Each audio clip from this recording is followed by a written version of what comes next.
Hi there, you're listening to the Parent Ed podcast by Focus on the Family Singapore. While there are no perfect families, every relationship can turn the corner.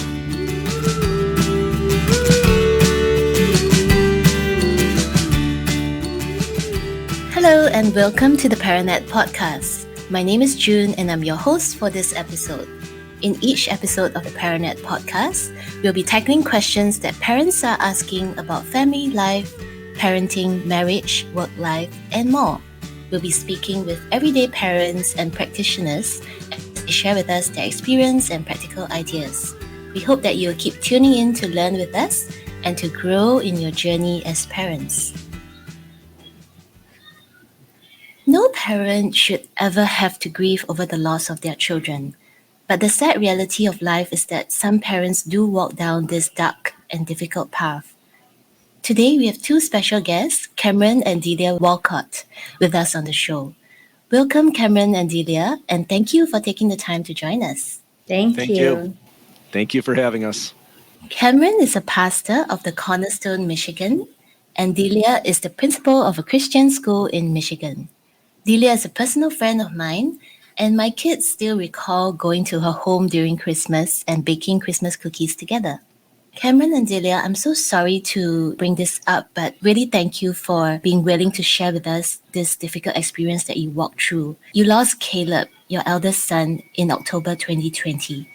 Could you share with us more about what happened? Yes, sure. Caleb was our firstborn son, 13 years, 10 months old on October 6th, 2020. And on that morning, the day before, had been a normal day in our house. We had had school. We had had 2 football practices. It was a good day. Caleb was excellent in everything he did, outstanding. But on that morning, when I went to wake him up, when I went to his room to wake him up in the morning, Caleb didn't wake up. He actually was always awake on his own. That morning, he wasn't sitting outside reading his Bible like he always was. So I knocked on his door.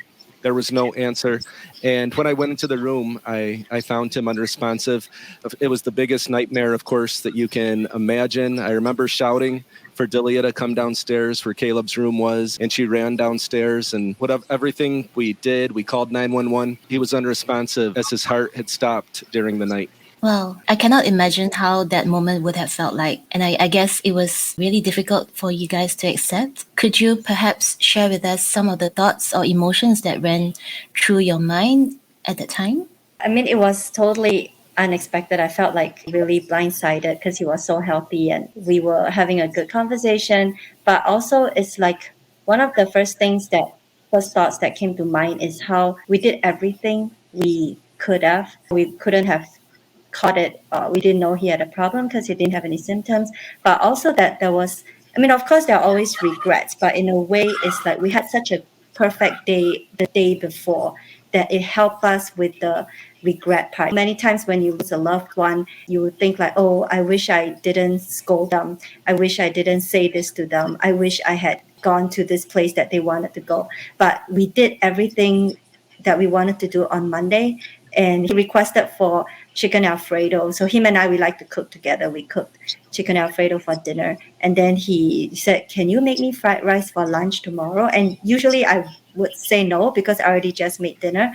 But for some reason I said, yeah, sure. And he was so happy. So it's like I fulfilled his last request without realizing it. So thankfully, in that sense, like I didn't have regrets. Like we had such a good relationship. We did everything together and there was no regrets in that sense. Of course, we would do anything we can to have him back. I felt like he left in the best way, least painful way for him and for us, because it's like when we found him, he was in a very peaceful position. He was hugging his pillow and he was sleeping.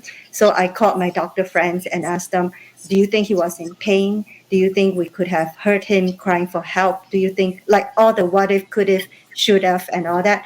But my friend said, judging from his way he was sleeping, he wasn't in pain because there was no signs of struggle. So it's almost like he just passed peacefully, and that's how we found him in the morning. Thank you for sharing, Delia and Cameron. Wow. I think the grieving process can look really different for different people. Cameron, you wrote a book titled I Love You, Little Mister, in memory of Caleb, right? And I think you kind of alluded to this as well in your book. Could you share with us how you both coped with this pain of loss, especially in the days and weeks after his passing? Yeah, it was. It was unimaginable pain and loss. But we had no idea that there was anything wrong with Caleb at all. He was living life to the fullest and serving God and excelling in school, excelling in sports. And then one day he was just gone. So I would say in those initial days, all we really felt was pain, and that's the only thing that we felt. But I would say that the way we grieved, a couple of things we did, we turned to God, we turned to our faith, and we realized in those days that drawing near to God strengthened us in ways we couldn't understand. And even the initial days when we couldn't feel anything at all, we still got strength from turning to our faith. And the other thing we did really was we were able to stay close to each other. We shared our feelings with each other. We spoke to each other. And I think that's important, that we didn't turn just inward, but that we turned to each other. And we had good foundations in our marriage that enabled us to do that. So I think it's important that in this sort of tragedy, we didn't turn away from each other, and we didn't turn away from God. We turned towards each other. We turned towards God. And it didn't mean it was perfect or easy, but it enabled us, I think, to grieve in a way that ultimately leads to life, in a way that ultimately leads towards hope. That if we hadn't turned towards each other and if we hadn't had our faith, I don't know what we would have done. I think to add on, really, because both of us grieve differently, so we need to recognize that. Like for me, grieving means crying. I know in our Asian culture, my mom will tell me, don't cry, because she feels like crying will make me hurt more. But crying is necessary and it's inevitable, like you just have to cry. So I have friends who would sit with me without talking and just cry with me. So like for me, grieving is crying, is having friends around me. For Cameron, he preferred to be alone. Like having friends around him doesn't help. So we recognize that we grieve differently and we respect each other's need. Like he tries to get friends to come over to spend time with me. So I try to give him space to grieve by himself. But both of us are there for each other. Really, sometimes taking turns to be going through the pain. It's like I'm crying and he's comforting me, or the next day he's crying and I'm comforting him. So it's like we needed both of us, because there's no one else who understands the pain as much as the both of us, because we are both Caleb parents. So having each other for that process is really important. And like what Cameron said, our faith in God, because if we don't have hope in God, it's like the end of Caleb's life means the end. But because of our hope in God, we know that Caleb is very much alive, and that keeps us going. Wow, that's really powerful. I think even though you have different ways of grieving, you kind of, like Cameron, you said, turn towards each other, you turn to your faith, and you kept each other going in your darkest and most difficult moments. And I know you have two other children, Evan, who is age 13 this year, and Anna, who is 9. It must have been very traumatic for them as well. How did they cope with this loss, and how did you help them through this journey? Evan is 13, like you said. He almost is the age that Caleb was in October of 2020. Still a couple months younger. So he was 11 at the time. And we really just, from the start, we talked to him and tried to get him to talk. Evan was at the age where he was so close to Caleb. Evan's entire life, Caleb had been there. They'd played together their entire lives. They'd done everything together. But, he didn't show too much outward emotion when it happened. He didn't show a lot. He just was in sort of stunned silence. So I would say we talked to him and we talked as much as we could, but he also was just entering that young man stage where don't want to show any emotions or any pain. And even now, 2 years later, he's still somewhat working through that. But I think one thing that was really important for us to work with Evan, with Anna, was to keep a sense of family is still our family. We're still strong with each other, and to give them good times. We celebrated Christmas 2 months after what happened with Caleb. We went to Disney, which we had never done, but it was a dream of Evan, especially more than Caleb. Caleb would have liked Disney, but also didn't really care. Evan was a Disney maniac. So we went to Disney just 4 months after it happened. And of course with Anna as well.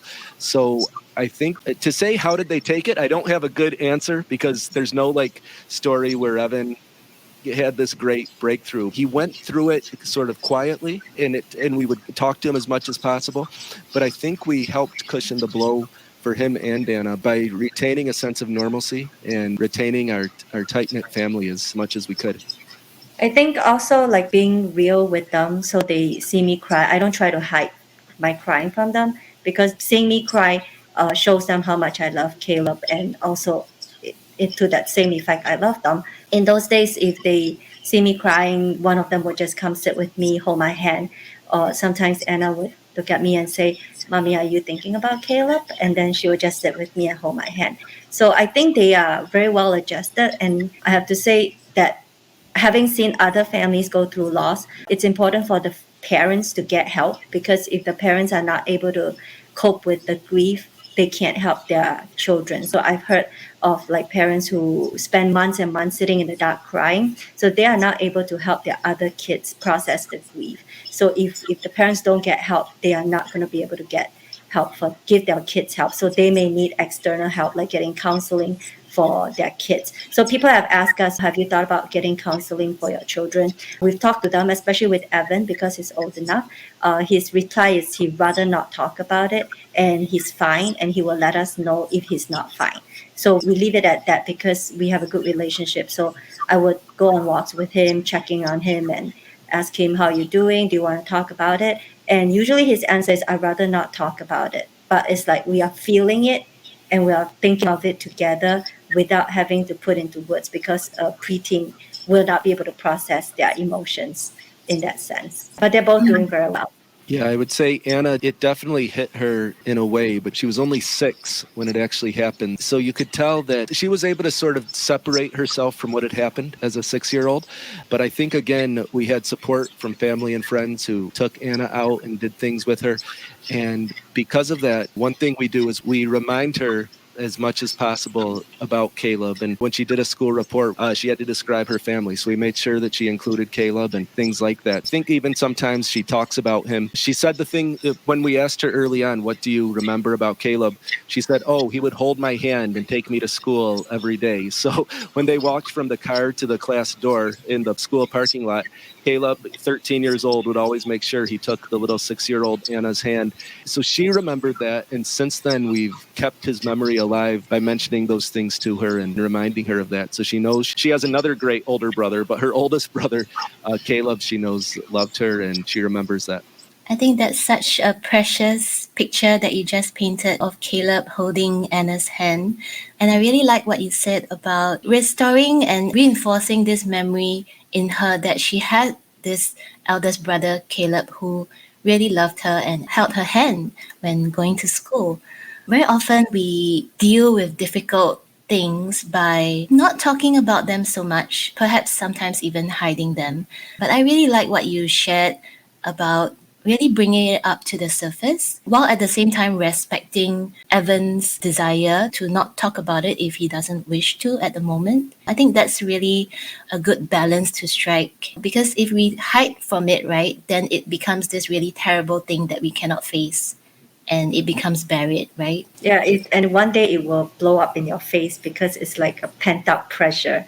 So it's better to always be open to talking about it. I think like with Evan, because he's a writer like his brother, so sometimes expressing it in writing will help too, and not necessarily to us, but it could be like in one of his school reports or school journal that he would mention having had a brother. So like I think we like to read stuff like that shows that he's still thinking about him.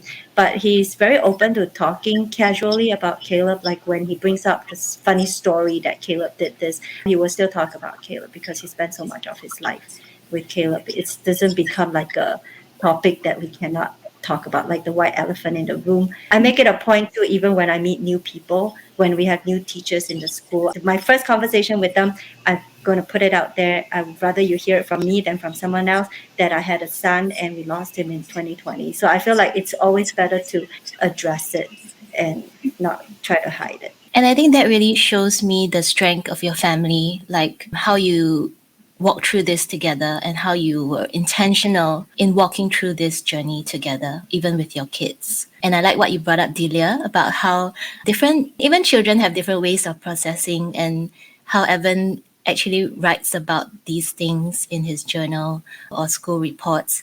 I wonder if there are other ways that you guys memorialize Caleb and jot down or keep memories. So Caleb I mentioned he's a writer. He actually wrote 5 books that I help him publish on Amazon. I work with him on the first 3. It's a series of stories about superheroes and supervillains. So I helped him publish the first 3. And then the last 2, it was after he passed that I finished editing and putting it on Amazon. So I teach in the school that my kids go to. They actually dedicated a corner of the library. They call it Caleb's Corner. So I like the alliteration, Caleb's Corner. And they have his books there. They have his football uniform, his basketball jersey. It's the whole corner that they set aside to remember Caleb. And my family actually sent money to pay for the things that they did. So like that's one way that the community has helped to remember Caleb and honor his memory. Just this night, I was at a football practice, American football. So they've named the field after Caleb that he used to play his flag games at. And I still play with Evan. This is my last year coaching Evan. It's a league for up to 8th grades to about 13-year-olds, Sec 1, Sec 2 age. And they named the field after Caleb. So every time we go there, we play games. I still coach there. There's that memory. And I mean, of course, what I did, one of the ways that I memorialized him, you would say, is through the book I wrote, I Love You, Little Mister, A Father's Struggle Towards Hope and the Ultimate Tragedy. I wrote that book. And of course, through doing that, it wasn't that long of a process. I think most of the writing took place in about 2 months, 3 months. So I published it. It was released 14 months after he passed away. But, you know, a lot of that was editing and everything else. The actual writing was quite quick, but it was a way to remember him and to make sure his story reached as many people as possible. And in the process of writing the book, was it something that was sort of healing for you as well, Cameron? Yes, I would think so. I don't know if healing is exactly the right word. People have asked me that, but I think it was a process of perhaps healing, making sense, not making sense because you can't make sense out of the senseless, but wrestling with what the answers could be and wrestling with just thinking through all of these thoughts about why this happened and what God could be doing through it and things like that. It was healing, although that's not exactly the word I would use. It would be more discovery, perhaps is how I would see it, more of a process of discovery. Even the name of the book, A Father's Struggle Towards Hope, and some of the reasons that we have that hope, I discovered myself through the process of writing as I looked into the scriptures and through prayer, things like that. So yeah, it was a real process of discovery.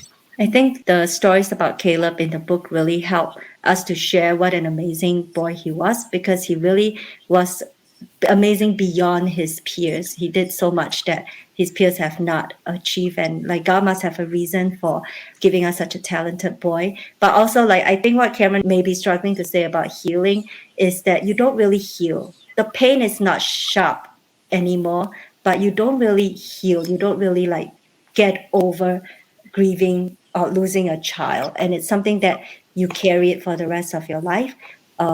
It's part of your life now. I think this reminds me of a cartoon or a meme that I once saw about grief. Like at the beginning, it's this huge black ball in a small container with barely any breathing space between the ball and the container size, right? But over time, the ball is still there, but perhaps it becomes a little bit smaller. There's a little bit more breathing spaces around. I think that kind of helps us to visualize what you guys are sharing. We never completely heal from it, but we do learn to move on, and the sharpness of the pain is no longer the same. I'm just wondering, how can we give ourselves the permission to grieve and to take the time that we need? Sometimes as busy people, we tend to maybe get distracted, and we think that it's good to quickly jump back into activities, right? And maybe not think about the problem or the incident so much. So how can we give ourselves that space and time to grieve? I think I had a lot of people around me remind me, even my bosses at work, they are telling me don't rush back into work, because that can be a way, like you said, to be distracted but not really dealing with the grief. I think it's a conscious effort to let yourself grieve. Even now, 2 years on, when I think about him, he's buried in a cemetery that's really close to our house. I can be driving and I think about him. So I allow myself to take a detour and go to the cemetery and just cry for a few minutes. To me, that's still the continual process, but also it's my way of I still remember him. I'm never going to forget him. Basically, it's allowing yourself to take a detour from your day to day to spend time to cry if you need to remember him, to jot down something in your journal. I blog, so jot down something in my blog to remember him. It's really giving yourself the time to do that. I think people are wired differently. When it comes to giving yourself space to grieve, I wrote this in my book as well, that serving others in our grief is a key to overcoming grief. And I found that's really important, to not just turn an introspection, but to say, well, how can I use this to help others? How can I use this to bless others? It's not about, well, can I do if I can be a superman or a superwoman, the pain will go away. But it is asking the question consciously and repeatedly, how can I serve others and how can I use this to bless others? I remember right after what happened with Caleb, in the days after, I had 2 different friends reach out to me who had unexpectedly lost children, and they used this to serve others in their moment. So that's something that I've tried to do as well. And even processing grief, I think it's better as we serve and as we help others than if we just focus on our own pain. So that's one thing that I really have discovered over the last couple of years.